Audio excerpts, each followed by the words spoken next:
தெய்வம் வெளியே தெரிகின்றதா? வெளியே தெரிகின்றதா?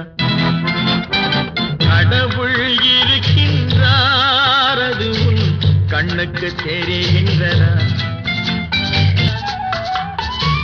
புத்தன் மறைந்து விட்டான், அவன் தன் போதனை மறைகின்றதா? சத்தியம் தோற்றதுண்டா? உலகில் தர்மம் அழிந்ததுண்டா? இதை சரித்திரம் முழுதும் படித்த பின்னாலும் சஞ்சலம் வருகின்றதா? சஞ்சலம் வருகின்ற